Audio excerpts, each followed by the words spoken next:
You're on a journey through the Bible to experience the epic story of God and to learn your part to play in the unfolding drama. Prepare for your role as you learn your history, your enemy, and your king. Welcome to the Bible Brief. Join us today as we see the split of the United Kingdom of Israel. One kingdom becomes two, and the new rebellion begins with new golden calves. You're listening to the Bible Brief.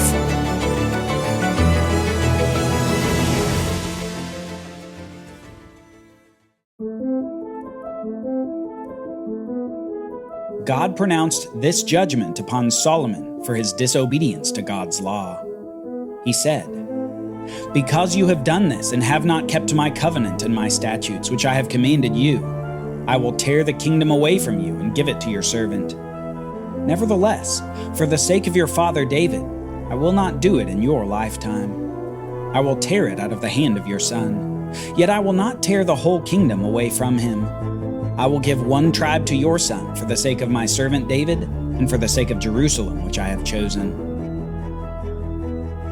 Solomon had disobeyed God, marrying foreign women while breaking other laws that God gave to Israel's kings. And for Solomon's sins, God is going to split the kingdom. The glory of united Israel is about to fade. But don't miss the thread of continuity in God's judgment.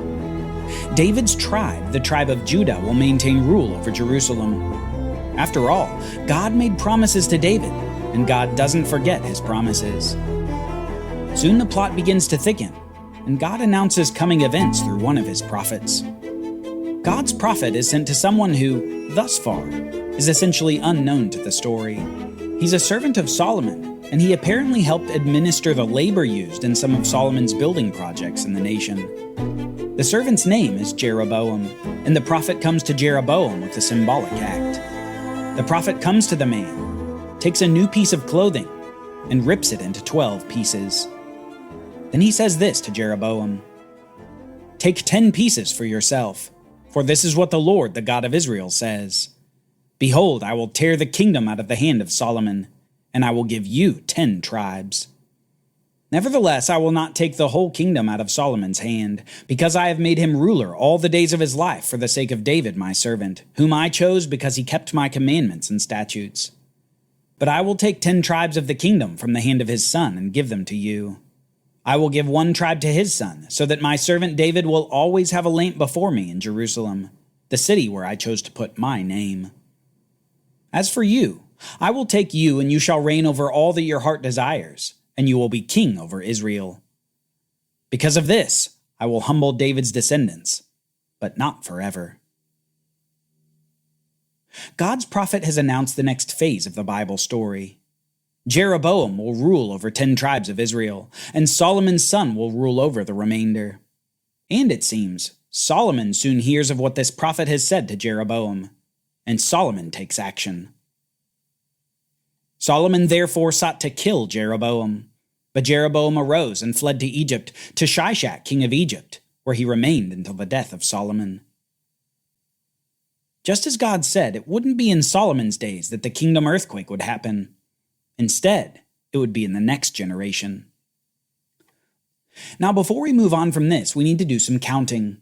We've learned that Jeroboam is going to receive 10 tribes of the kingdom, and that Solomon's son will retain 1 tribe. But weren't there 12 tribes of Israel and 12 pieces of fabric that the prophet used? Well, yes, so let's briefly get into it. David, Solomon, and Solomon's son are in the tribe of Judah, and Judah is the tribe here being referenced as the one that Solomon's son would retain. He would have the loyalty of that tribe. But if Jeroboam was only going to get 10 tribes in the kingdom split, 2 tribes would need to be ruled by Solomon's son, not just 1. Well, apparently another tribe, the tribe of Benjamin, decided to keep allegiance to Judah and its kings rather than to go with the other 10 tribes. Benjamin's territory was small, close to Judah's territory, and historically had a very close connection with the tribe of Judah. So it was natural for them to be counted with Judah rather than the other 10 tribes. Apparently Judah was singled out because of its prominence rather than its exclusivity, as if it would be the only tribe to be ruled over by Solomon's son. To sum it all up, it would be 10 tribes to be ruled by Jeroboam, and 2 tribes to be ruled by Solomon's son. But there's one additional item here that we don't want to miss. It's the way that the prophet makes his prophecy. Note that he uses a physical action to demonstrate the content of the prophecy. He tears a piece of clothing into 12 pieces and divides the pieces. This is a common occurrence in the Bible where prophets will, in a way, act out their prophecies or their message through small actions or, in some cases, major life decisions. Often they are commanded by God to do these things. These prophetic acts demonstrate intangible prophecies in a very tangible way to the hearers of God's words. The point is, we need to get used to this. Prophets often live out or act out the words that God has commanded them to announce. And this was one case of many when this prophet goes to the future king over 10 tribes, Jeroboam.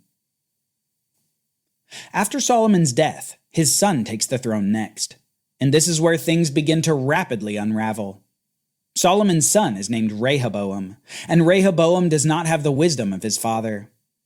This is exemplified in his decisions toward the people of Israel. These people are tired from all the building projects of Solomon. They need a break from building and they need some lighter work. So they decide to appeal to the new king to make them labor less than Solomon had required of them. Among those people, however, was the man we've already met, one who had fled to Egypt during Solomon's reign but was back. This was Jeroboam. Now that Solomon was dead, Jeroboam is back in Israel. Israel begins pleading for lighter labor under King Rehoboam, and the king decides to get some advice.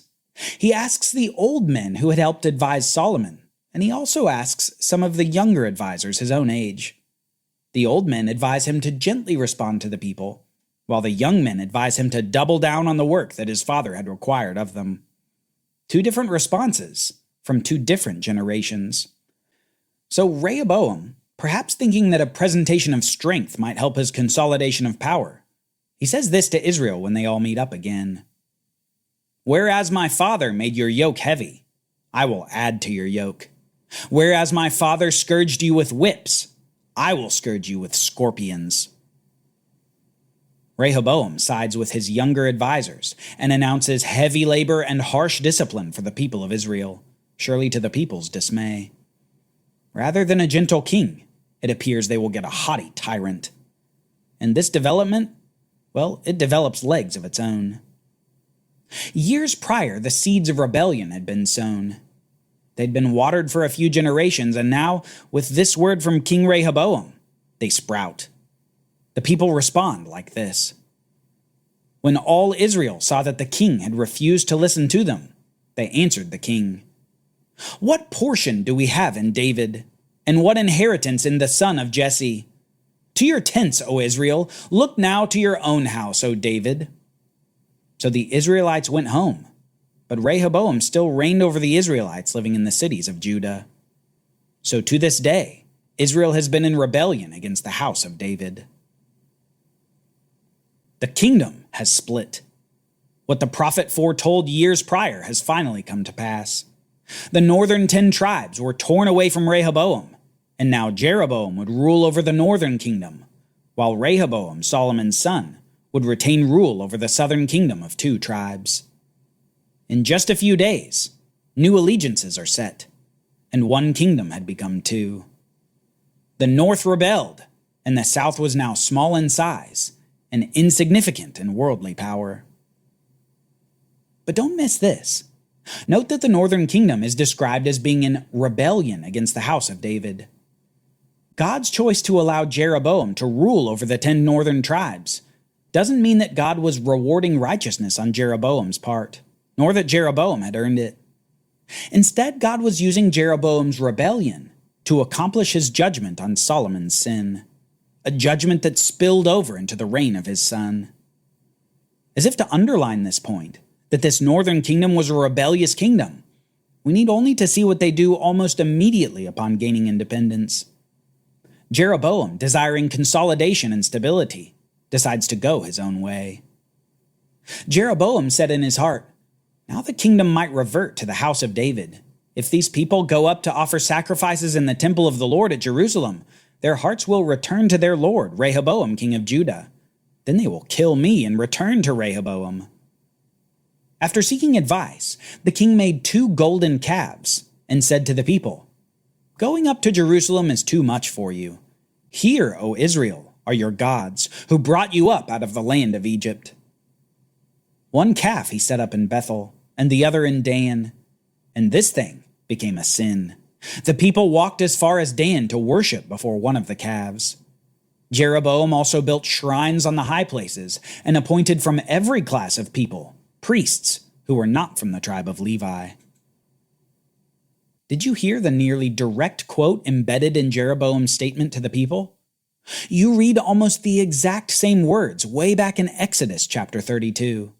Right after Aaron makes the golden calf for Israel, the people say this: "These, O Israel, are your gods, who brought you up out of the land of Egypt."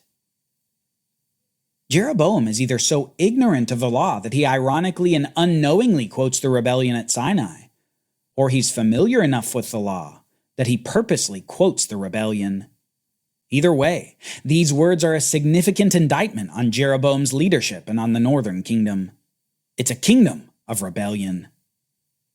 But we don't just have the statement of rebellion, we have the emblem of it too.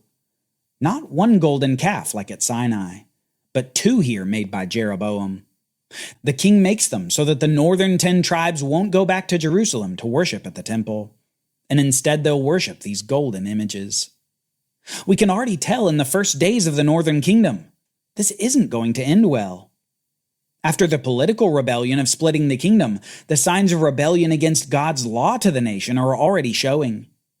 Just as the golden calf was a signal of Israel's rebellion in the wilderness, so here the northern kingdom already proves a rebellion against God that's going to get worse from here. Despite this rebellion, however, we continue to see something highlighted over and over again. We keep seeing David's name. Long after David has died, his name is still in constant use, and he's consistently referenced. This is important because David's name itself becomes an emblem of promises not of a past king, but of a coming king, a king forever associated with David by virtue of those promises in the Davidic covenant.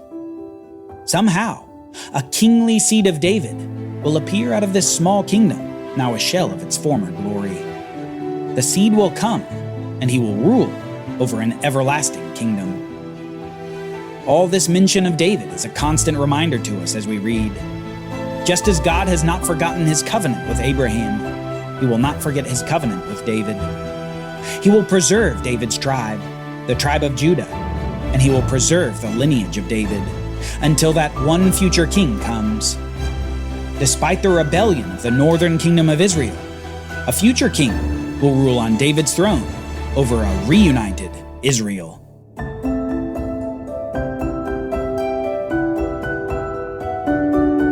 Join us next time as we zoom in on the rebellious kingdom of Israel in the north.